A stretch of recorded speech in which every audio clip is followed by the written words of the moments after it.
What's up everyone, my name is George and welcome back to my channel, and today we're going to be reviewing Mirror Mirror. Now I have talked about this book in my October to be read, which I'll link in the card there for you guys, so if you want to check that out, check it out. And I have a lot to say about this book. So my thoughts on this book is that I loved every aspect of the book. I loved the characters, I loved the world building, I loved everything about this. This is the Disney retelling of Snow White, but instead of Snow White getting poisoned by the apple, what if the prince get poisoned by the apple? What will the story look like then? And that is what this whole book is about, and it's so well done, and I loved it to the point where I am very interested to read more of the other Disney Dark Twisted Tales, which I've got a whole collection coming and a lot of books I'm going to be reviewing as well. Now that being said, let's get into the eons of this book. So within the story you get two different perspectives.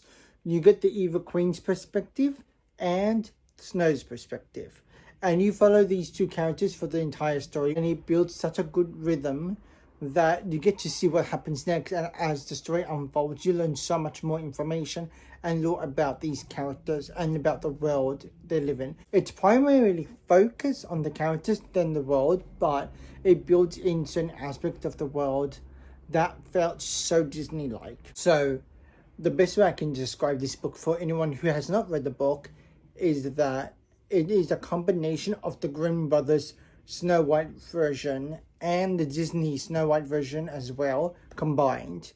However, this book leans more heavily into the Disney aspects of things than the Grimm brothers. I think the book itself has such a fantastic way of explaining what happens, what went down, and also the very important part is the iconic scenes such as the Evil Queen disguising herself and creating the poison apple to give to Snow, or in this case the prince.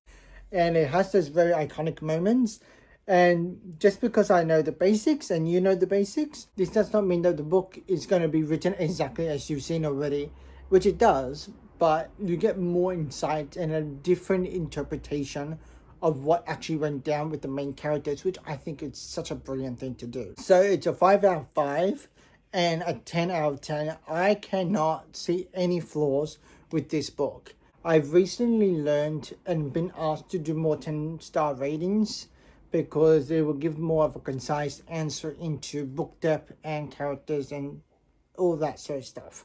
I give it a 10 because I loved everything and because I grew up knowing about the story of Snow White. I personally love this book and I highly recommend this to anyone who has not read this to really try this book out because it's so good. And also, if you have read this book, comment it down below. That's all for today, guys. I hope you guys like this video. Don't forget to like and subscribe and hit that notification bell so that way you know when my new video will be up. And I will see you guys in my next one. Bye.